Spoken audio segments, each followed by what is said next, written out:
نحمده ونصلي على رسوله الكريم أما بعد فأعوذ بالله من الشيطان الرجيم بسم الله الرحمن الرحيم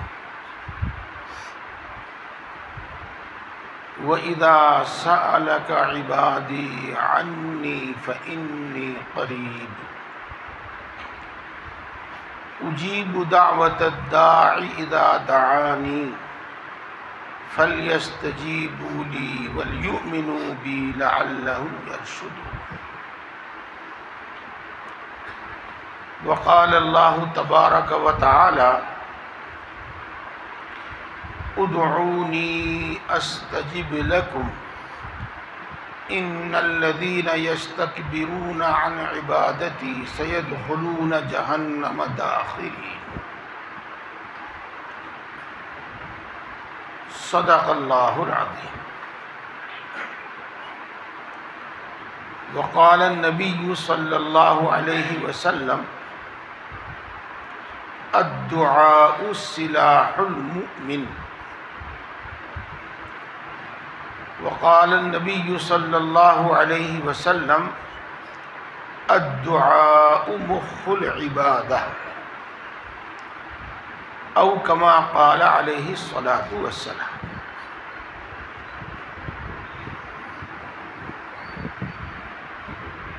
محترم بزرگوں اور دوستو،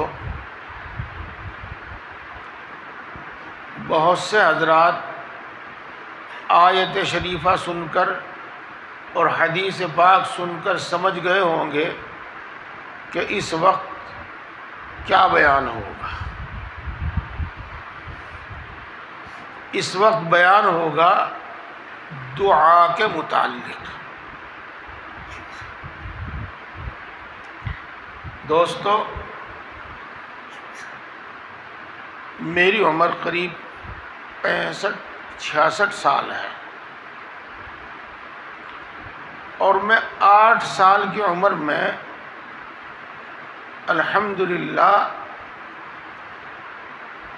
علماء کے درمیان اور بزرگوں کی صحبت یافتہ لوگوں کے درمیان رہنے لگا تھا،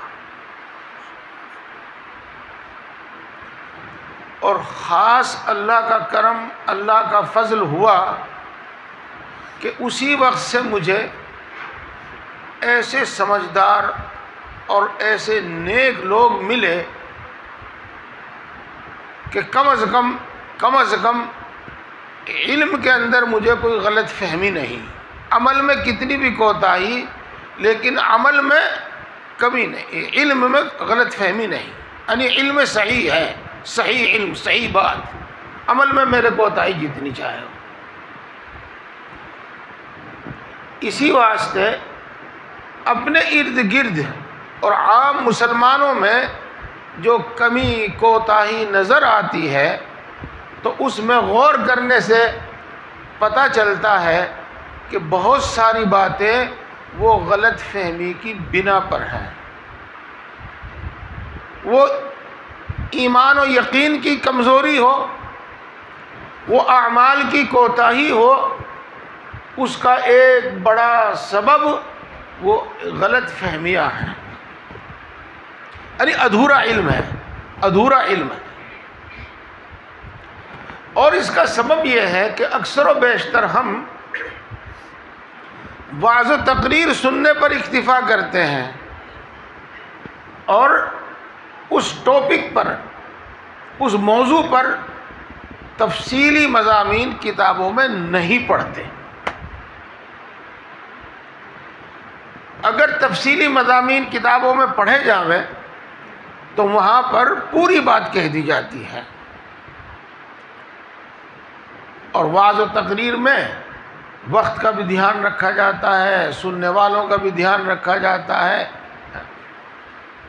اس لیے اکثر و بیشتر ابتدائی موٹی موٹی سی باتیں تو سامنے آتی ہیں اور تفصیلی باتیں، پوری باتیں رہ جاتی ہیں۔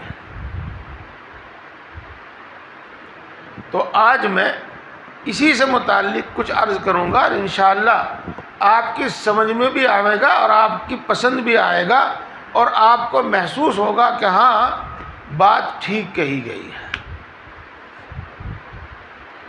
اس سے پہلے میں آپ کو ایک حدیث پاک سناتا ہوں، منہومانی لا یشبعانی، طالب العلم و طالب الدنیا۔ دو بھوکے ایسے ہیں جن کا کبھی پیٹ نہیں بھرتا، جو کبھی سیر نہیں ہوتے، جن کا کبھی پیٹ نہیں بھرتا، جن کی کبھی بھوک دور نہیں ہوتی۔ ایک علم کا طالب علم، علم کا طالب، اور دوسرے دنیا کا طالب۔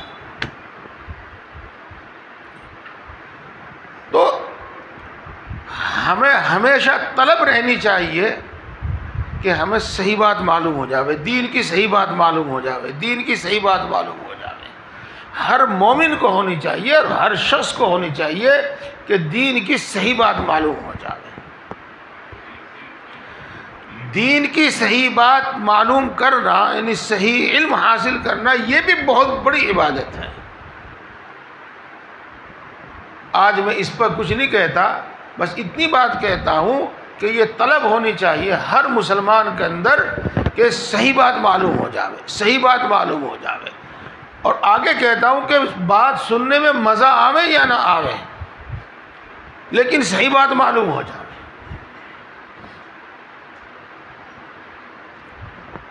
یہ آیت شریفہ ترجمہ اس کا یہ ہے، اذا سألك عبادی عنی،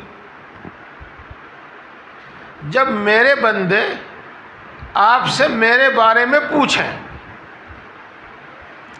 اللہ فرماتے ہیں رسول اللہ صلی اللہ علیہ وسلم سے کہ جب میرے بندے آپ سے میرے بارے میں پوچھیں، کیا پوچھیں؟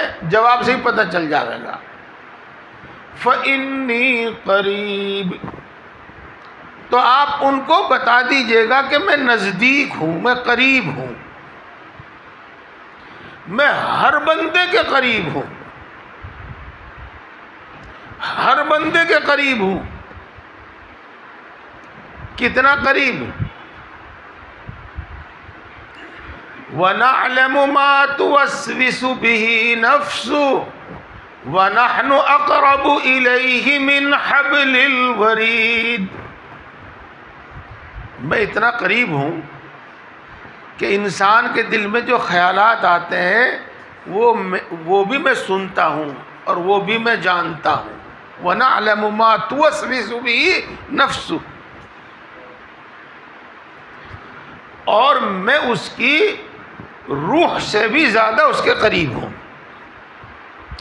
ہماری جو روح ہے، ہماری جو جان ہے، میں اس سے بھی زیادہ قریب ہوں۔ علماء حضرات، ترجمہ جاننے والے حضرات، اس میں کوئی شبہ نہ کریں، ترجمے میں مطلب میں کوئی شبہ نہ کریں، اس لیے کہ ورید تو کہتے ہیں اس رگ کو جس میں خون چلتا ہے، گردن کی وہ رگ جس میں خون جاتا ہے، دل سے دماغ میں خون جاتا ہے، لیکن مراد اس کی وہی ہے جو میں نے عرض کی کہ اس کی روح اور اس کی جان سے بھی میں زیادہ قریب ہوں اس کے، اس لیے کہ اسی خون کی آمد و رفت پر انسان کی زندگی موقوف ہے۔ بہرحال انسان سمجھ لے اور یاد رکھے اور اپنے اللہ کے بارے میں یقین رکھے کہ وہ اس کے بہت قریب ہے، بہت قریب ہے، اور اس کے دل میں آنے والی ہر بات کو خوب جانتا ہے، بلکہ دل میں آنے سے پہلے جانتا ہے۔ اذا سألك عبادی عنی فإنی قریب اجیب دعوت الداعی اذا دعانی، دعا کرنے والے کی دعا میں قبول کرتا ہوں جب بھی وہ مجھے پکارتا ہے، اذا دعانی، جب بھی وہ مجھے پکارتا ہے۔ دعا کرنے والے کی دعا میں قبول کرتا ہوں جب بھی وہ مجھے پکارتا ہے۔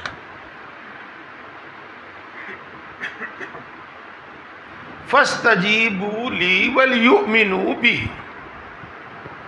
اے میرے بندو تمہارے ساتھ میرا برتاؤ یہ ہے کیا کہ میں تمہاری شہرگ سے بھی زیادہ تمہارے قریب ہوں، اور میں تمہارے دلوں میں آنے والے خیالات سے بھی واقف ہوں، اور جب بھی تم مجھے پکارتے ہو میں تمہاری بات سنتا ہوں، قبول کرتا ہوں۔ میرا برتاؤ تمہارے ساتھ یہ ہے۔ تمہارا برتاؤ کیا ہونا چاہیے؟ فَلْيَسْتَجِيبُوا لِي، تم بھی میرے احکام مانو، تم بھی میرا حکم مانو، تم بھی میری بات مانو۔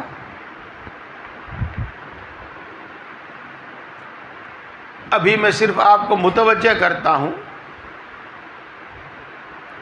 جب دو بات ایک ساتھ کہی جاتی ہیں تو ان میں کوئی نہ کوئی جوڑ ضرور ہوتا ہے۔ جی مثال کے طور پر ہم بولتے ہیں بھئی فلاں جگہ گئے تھے ہم، انہوں نے ہمیں چائے پانی کو بھی نہیں پوچھا، تو چائے کے ساتھ پانی اور پانی کے ساتھ چائے دونوں ایک ساتھ بولی گئی ہیں، ان میں کوئی نہ کوئی جوڑ ہے۔ آپ سمجھ گئے ہوں گے کیا جوڑ ہے؟ پہلے چائے پانی پیش کیا جاتا ہے، پھر چائے پیش کی جاتی ہے، تو نہ اس نے پانی کو پوچھا نہ اس نے چائے کو پوچھا۔ جی ہاں، برا بھلا جو منہ میں آیا کہا، تو برا بھی اور بھلا بھی، ان دونوں میں کوئی جوڑ ہے۔ اس واسطے کہ حقیقت واقعہ یہ ہے کہ جب آدمی غصے میں کسی سے بات کرتا ہے تو برا بھی کہتا ہے، اور درمیان میں کوئی بات صحیح اور اچھی بھی کہہ دیتا ہے۔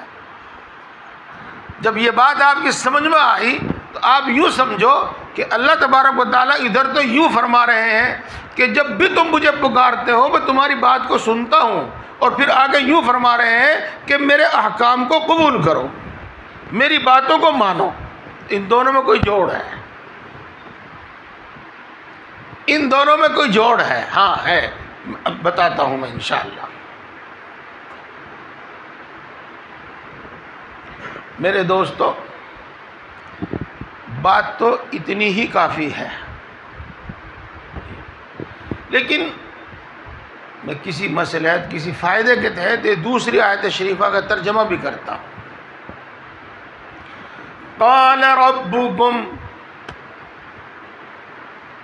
تمہارا رب کہتا ہے، تمہارا پیدا کرنے والا اور تمہارا پالنے والا تمہیں یہ کہتا ہے۔ قال کا ترجمہ یہی ہوتا ہے۔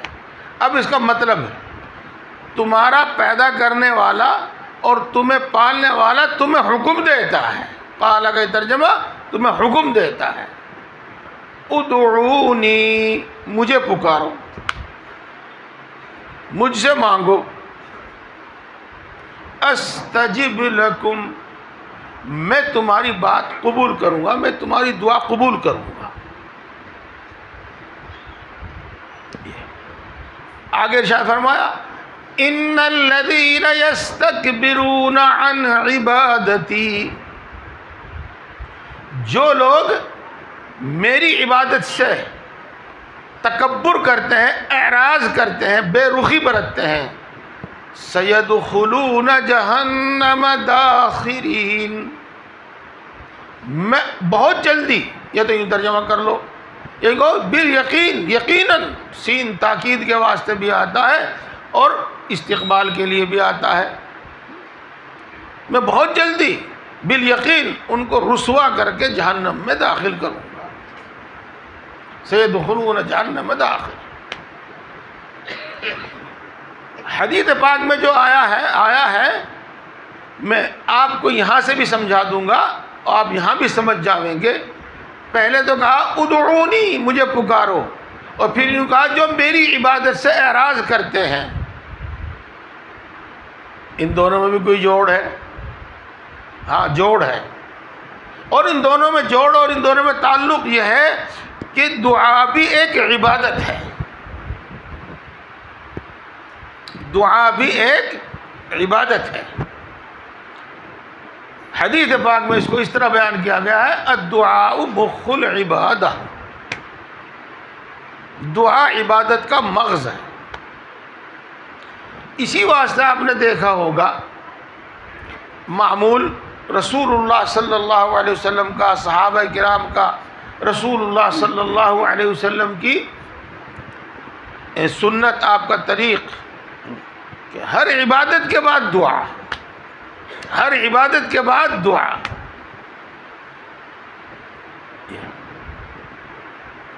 افطار کے وقت دعا، افطار کے بعد دعا، نماز کے بعد دعا، نماز کے درمیان دعا۔ تو دعا بھی ایک عبادت ہے، اور اللہ سے نہ مانگ کر غیر اللہ سے مانگنا یہ شرک ہے۔ اللہ سے نہ مانگ کر غیر اللہ سے مانگنا یہ شرک ہے، غیر اللہ سے اپنی مرادیں مانگنا۔ اسی لیے اللہ نے فرمایا کہ جو مجھے پکارنے سے، میری عبادت سے اعراض کرتے ہیں، میں ان کو رسوا کر کے جہنم میں داخل کروں گا۔ تو اپنی ہر بات، اپنی ہر ضرورت اللہ کے سامنے پیش کی جاوے، اور کسی دوسرے سے کوئی امید نہ رکھی جاوے۔ رسول اللہ صلی اللہ علیہ وسلم ارشاد فرماتے ہیں، اذا سألت فاسأل اللہ وَإِذَا اسْتَعَنْتَ فَاسْتَعِنْ بِاللَّهِ، جب تو مانگے تو صرف اللہ سے مانگ، اور جب تو مدد طلب کرے تو صرف اللہ سے مدد طلب کر۔ اب میں چند چیزوں کی طرف متوجہ کرتا ہوں۔ پیارے بھائیوں، دعا کے متعلق قرآن پاک میں اور حدیث پاک میں جو آیا، اس میں سے آپ نے اس وقت بھی کچھ سنا، اور آپ برابر سنتے رہتے ہیں، لیکن بڑے افسوس کے ساتھ کہنا پڑتا ہے کہ ہماری توجہ وظیفوں کی طرف ہے۔ کوئی وظیفہ بتا دیجئے، کوئی وظیفہ وظیفوں کی طرف ہے۔ ہماری توجہ تعویذوں کی طرف ہے۔ یہ گھر میں بیٹی ہے، جوان بیٹی، کوئی رشتہ نہیں آ رہا ہے، کوئی وظیفہ بتا دیجئے۔ میں قرض میں دھس گیا ہوں، کوئی وظیفہ بتا دیجئے۔ بیمار ہوں، کوئی وظیفہ بتا دیجئے۔ ہمیں تو روزانہ کئی بار اس کا واسطہ پڑتا ہے۔ بے شک یہ سب ضرورتیں ہیں ہماری اور آپ کی، لیکن میرے پیارے دوستو، اس سلسلے میں رسول اللہ صلی اللہ علیہ وسلم نے کیا فرمایا، اور اس سلسلے میں رسول اللہ صلی اللہ علیہ وسلم کا طرز عمل کیا تھا؟ تو دیکھو، ان آیتوں پر بھی عمل ہوگا، ان حدیثوں پر بھی عمل ہوگا۔ جی، جب بھی، جس وقت بھی، جو بھی ضرورت پیش آئے، میرے ان الفاظ پر غور کرنا آپ، جب بھی جو بھی ضرورت پیش آئے، جو بھی مشکل سامنے آئے، اپنی عادت بناؤ، اپنا یقین بناؤ، 2 رکعت صلاۃ الحاجہ پڑھو اور اللہ سے مانگو۔ کسی وظیفے کی ضرورت نہیں، کسی تعویذ کی ضرورت نہیں۔ اس سے بڑا تعویذ اور اس سے بڑا وظیفہ، اس سے زیادہ مؤثر عمل کوئی ہو ہی نہیں سکتا، ہو ہی نہیں سکتا، ہو ہی نہیں سکتا میرے دوستو، ہو ہی نہیں سکتا۔ اس لیے اپنا یقین بنائیے، اپنا معمول بنائیے، اپنی عادت بنائیے کہ جب بھی کوئی ضرورت پیش آوے، اور آدمی کو روزانہ ہی ضرورتیں سامنے رہتی ہیں، تو نماز حاجت پڑھو اور مانگو، نماز حاجت پڑھو اور مانگو، نماز حاجت پڑھو اور مانگو۔ نماز حاجت کا طریقہ آپ کو معلوم ہے، اس کے لیے ایک دعا بھی ہے، مسنون دعاؤں کی پابندی بعد میں بتاؤں گا، دعا بھی ہے، وہ دعا یاد نہیں ہے آپ کو، وہ دعا یاد نہیں ہے آپ کو۔ آپ علماء کرام کو جس طرح سے دعا کرتے ہوئے دیکھتے ہیں کہ عربی میں دعائیں پڑھتے ہیں، اللہ کی حمد و ثنا کرتے ہیں، عاجزی کے ساتھ عاجزی کے الفاظ استعمال کر کے مانگتے ہیں، آپ پہ ایسا نہیں ہوتا تو کوئی ضرورت نہیں ہے۔ میرا رب، آپ کا رب مجھے اور آپ کو خوب جانتا ہے، میری اور آپ کی صلاحیتوں کو خوب جانتا ہے۔ آپ اپنے علم کے اعتبار سے، اپنی سمجھ کے اعتبار سے جن الفاظ میں مانگ سکتے ہیں انہی الفاظ میں مانگیں، جن الفاظ میں مانگ سکتے ہیں انہی الفاظ میں مانگیں۔ جو لوگ جملے بنا بنا کر اور قافیہ بنا بنا کر مانگتے ہیں ان کو تو منع کیا گیا ہے حدیث پاک میں۔ بے تکلف جو آپ کے دل میں آوے اور اس کے لیے آپ کی زبان پر جو الفاظ آویں وہ مانگیے مانگیے مانگیے، اللہ تبارک و تعالیٰ خوب جانتا ہے۔ وہ قصہ پھر سنا دیں گے کبھی، یار آپ نے سنا ہوگا، اب تو میں اسی بتا دوں۔ ایک شخص اللہ تک باتیں کر رہا تھا، موسیٰ علیہ السلام نے اسے دھمکا دیا، کیا کر رہا تو گستاخی کر رہا اللہ کی شان میں۔ وہ بھاگ گیا، چھوڑ چھاڑ کے بھاگ گیا۔ حضرت موسیٰ علیہ السلام پر وحی آئی، اے موسیٰ، ہم نے تو تجھے اللہ کے بندوں کو اللہ سے جوڑنے کے لیے بھیجا تھا، تو ہمارے بندوں کو ہمارے سے توڑ رہا ہے۔ موسیٰ علیہ السلام نے معذرت کی، اے اللہ وہ بڑے گستاخانہ بے ادبی کے کلمات کہہ رہا تھا، اس لیے میں نے اس کو دھمکا دیا، اس لیے اس کو میں نے منع کر دیا۔ اللہ نے فرمایا، اے موسیٰ، آداب دانا دی کرند، اے موسیٰ، عقل والوں کے، علم والوں کے آداب الگ ہیں اور ناواقفوں کے، نہ سمجھوں کے آداب الگ ہیں۔ اس لیے میں نے کہا کہ جن الفاظ میں آپ مانگ سکتے ہیں، جن الفاظ میں آپ اللہ کے سامنے اپنی ضرورت رکھ سکتے ہیں، جن الفاظ میں آپ اللہ کے سامنے اپنی دل کی بات رکھ سکتے ہیں، رکھیں۔ ایک بات ہو، اب دوسری بات ہوگی۔ میرے دوستو، آیات شریفہ میں بھی اور حدیث پاک میں بھی دعا کے قبول کرنے کا وعدہ ہے، اور کئی دن سے 2-3 دن ہو گئے شاید میں آپ کو بتا رہا ہوں اس سلسلے میں۔ اللہ سچا، اللہ کا رسول سچا، اللہ اور اس کے رسول کی ہر بات سچی، اللہ اور اس کے رسول کا ہر وعدہ سچا۔ اللہ نے دعاؤں کے قبول کرنے پر جو وعدہ فرمایا ہے، دعاؤں کی قبولیت کا جو وعدہ فرمایا، بالکل سچا۔ لیکن اس کے ساتھ ساتھ اللہ نے جو کچھ اور فرمایا ہے وہ بھی سچا، یہ وہ بھی سچا۔ اللہ نے حکم دیا کہ دعا کرو لیکن میری بات بھی مانو، دعا کرو میں قبول کروں گا، میری بات بھی مانو۔ اب میں ایک مثال دیتا ہوں۔ ادھر تو شکایت ہے قرض کی، اور قرض کے لیے دعا بھی کر رہے ہیں، ادھر ہم فضول خرچی بھی کر رہے ہیں، ادھر ہم شادیوں میں، مکان بنانے میں، گاڑیوں میں اور کہاں کہاں پر ہم فضول خرچی بھی کر رہے ہیں۔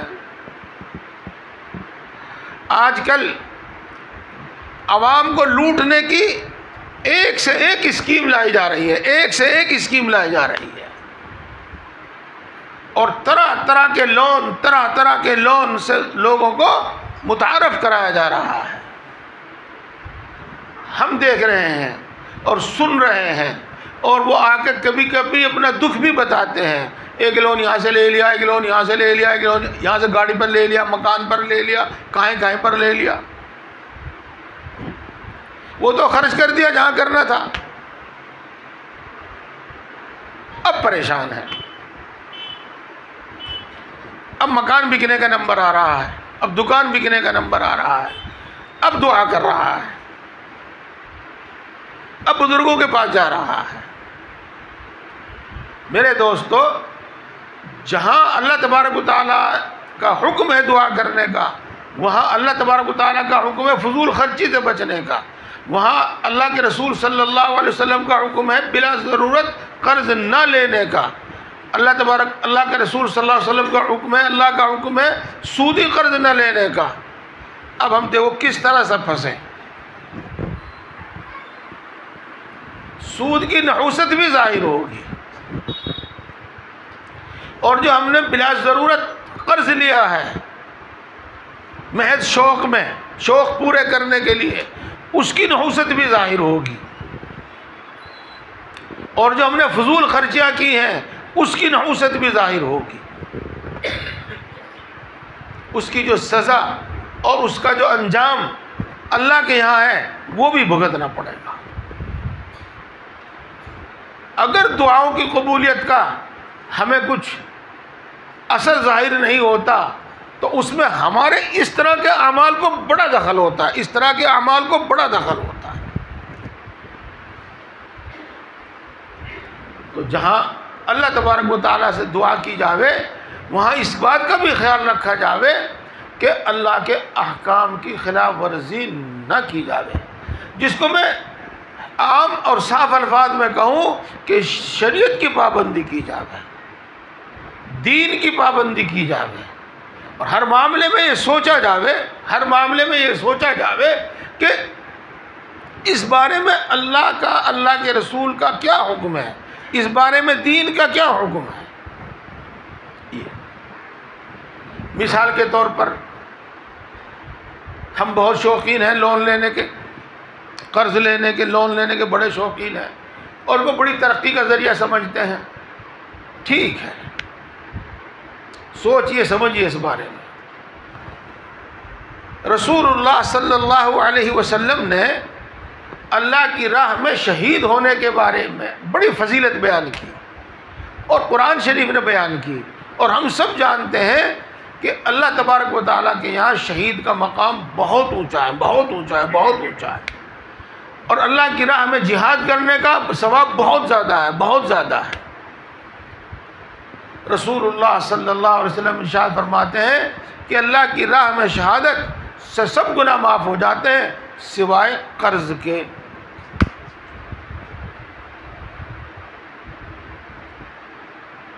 ہمیں تو شہادت بھی پتہ نہیں نصیب ہوگی نہیں ہوگی، موت ہی کا ڈر ہے ہر وقت.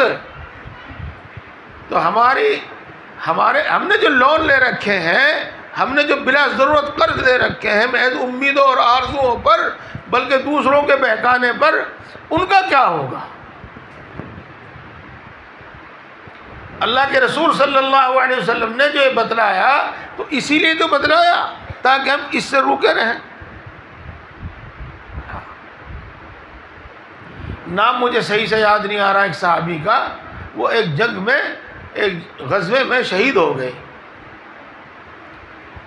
تو کئی دن کے بعد وہ اپنے کسی جان پہچان والے کے خام میں آئے اور انہوں نے یوں کہا کہ میرا معاملہ اٹک گیا ہے،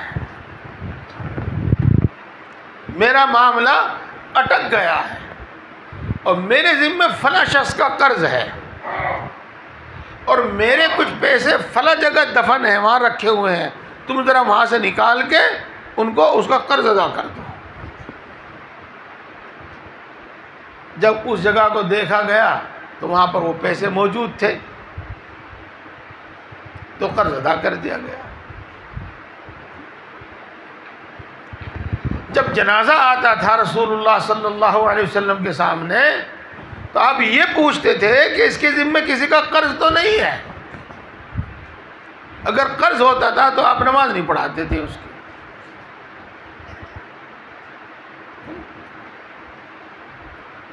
تو یہ چند باتیں میں آپ کے سامنے مثال کے طور پر عرض کر رہا ہوں. دعاؤں کے قبول ہونے میں کوئی شک نہیں. ہاں دوسری طرف ہماری بھی کچھ غلطیاں ہیں.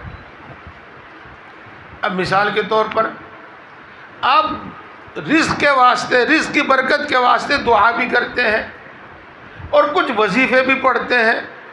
مثال کے طور پر حدیث پاک میں آیا ہے کہ جو شخص مغرب کے بعد، یا یوں کہو جو شخص رات میں سورہ واقعہ پڑھتا ہے تو اس کو کبھی فاقہ نہیں ہوتا. آپ یہ بھی پڑھتے ہیں، لیکن اس کے ساتھ ساتھ گناہ پر گناہ ہے، گناہ پر گناہ ہے. معاف کیجئے، بہت سے گناہ تو ایسے ہو گئے ہیں جن کو گناہ ہی نہیں سمجھا جاتا، معاشرے میں عام ہو گئے ہیں، عام ہو گئے ہیں. اگر کوئی ان کی طرف توجہ بھی دلاتا ہے، امام صاحب تو توجہ دلانے سے بھی ڈرتے ہیں، یاد رکھنا.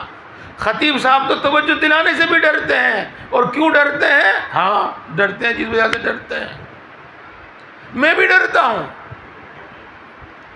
کہ میری بھی کوئی نہیں سنے گا، میرے پہ بھی پابندی لگا دی جاوے گی. کیوں؟ وہ اتنے عام ہو گئے ہیں، اتنے عام ہو گئے ہیں. مثلا داڑھی کٹانا،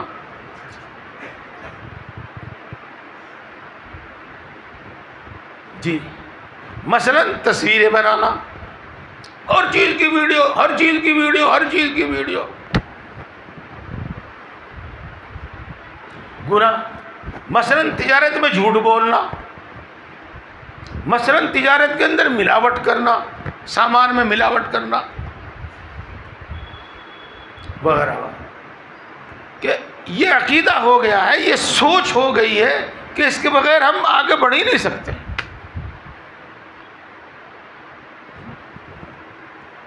حالانکہ ایک حدیث پاک یہ ہے، ان الرجل لیحرم من الرزق من ذنب یصیبہ. انسان رزق سے محروم کر دیا جاتا ہے. اللہ کے علم میں سب ہے. اللہ کے علم میں یہ ہے کہ اگر یہ شخص یہ گناہ کرے گا تو ہم اس کی روزی آدھی کر دیں گے، اور نہیں کرے گا تو اس کو پوری دیں گے.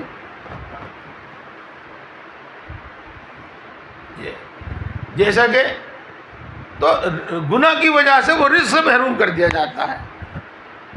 تو یقیناً سورہ واقعہ پڑھنے کا اثر ظاہر ہوگا، اور یقیناً دعا مانگنے کا اثر ظاہر ہوگا، لیکن یقیناً ان احادیث کا بھی اثر ظاہر ہوگا. اللہ کے اس قانون کا بھی، یہ قانون بھی اپنے حرکت میں آئے گا، یہ بھی نافذ ہوگا. مثال کے طور پر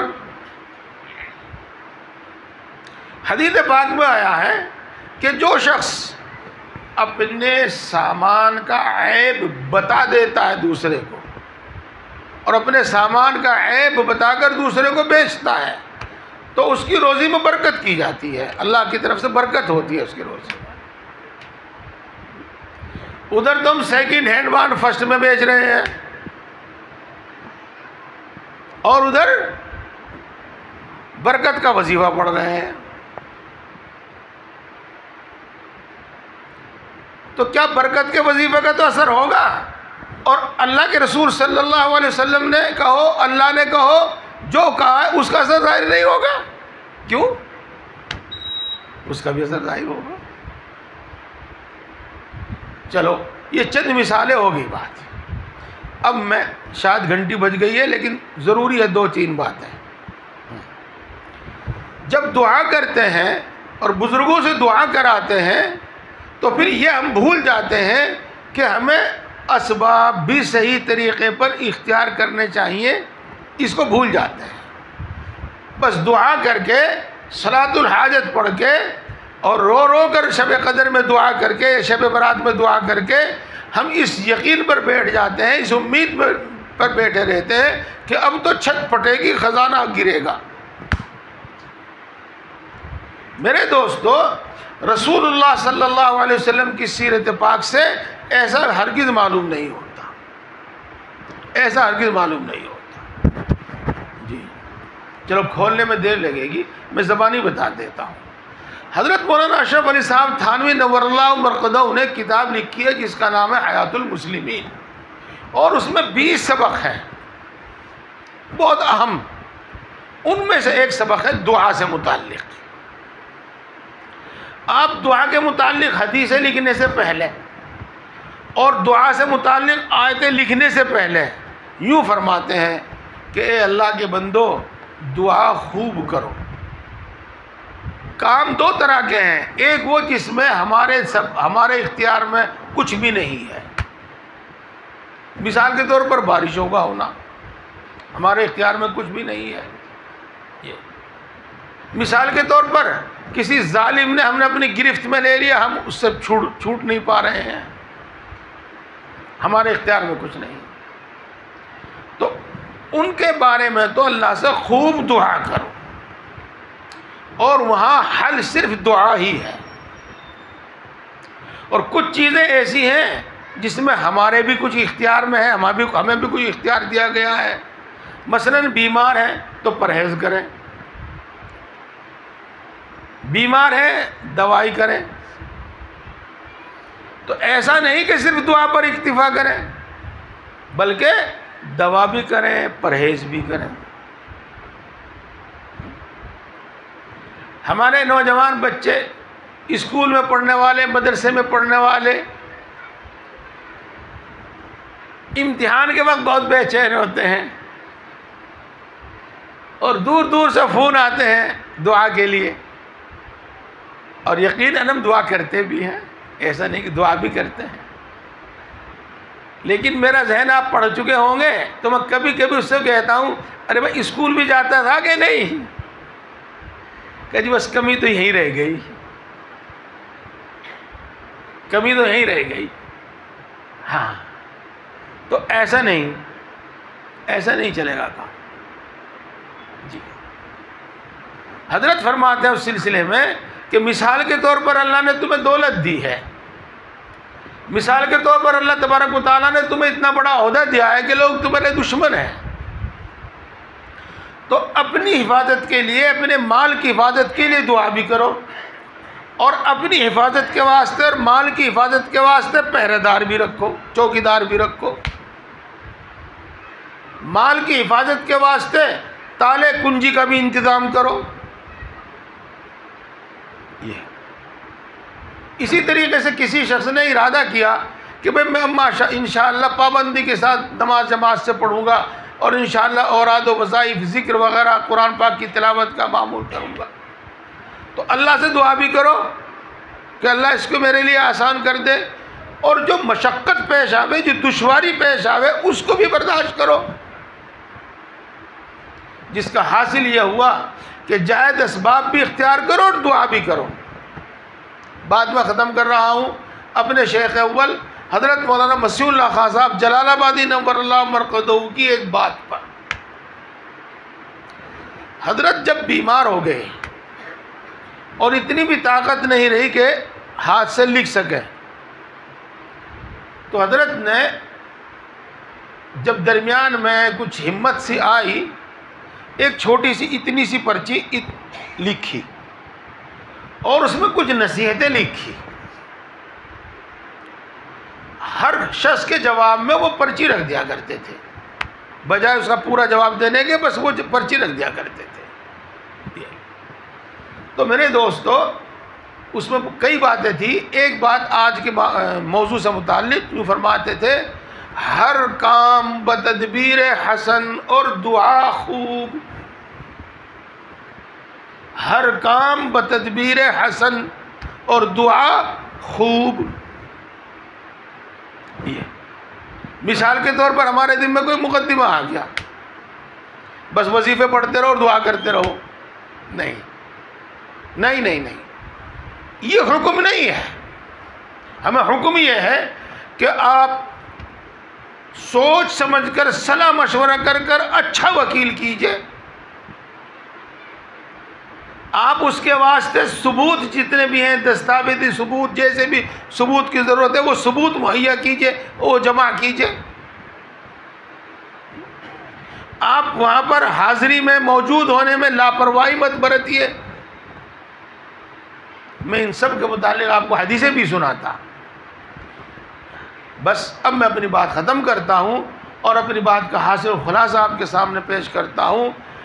میرے بھائیو اور دوستو، دعا مومن کا ہتھیار ہے. اللہ کے رسول صلی اللہ علیہ وسلم نے ارشاد فرمایا، جب تجھے کوئی بھی ضرورت پیش آوے تو اللہ سے مانگ. نماز حاجت پڑھو اور اللہ سے مانگو. جس وقت آپ کی کوئی ضرورت دل میں آوے اسی وقت اللہ سے مانگو. اور یوں تو عام طور سے اور خاص طور سے اس سے متعلق اللہ کے جو احکام ہیں، اللہ کے رسول کی دین کی جو تعلیم ہے، اس پر بھی عمل کرو. اور ہر کام سوچ سمجھ کر صلاح مشورے سے، تدبیر سے اور اچھی طریقے سے غور کر کے صحیح طریقے سے ادا کرو. انشاءاللہ جب یہ تینوں باتیں جمع ہوں گی تو انشاءاللہ العزیز اللہ کی طرف سے نصرت آئے گی، دعا قبول ہوگی. ختم کرتا ہوں، لیکن ایک ضروری بات اور ہے. کیا؟ ام للانسان ما تمنا.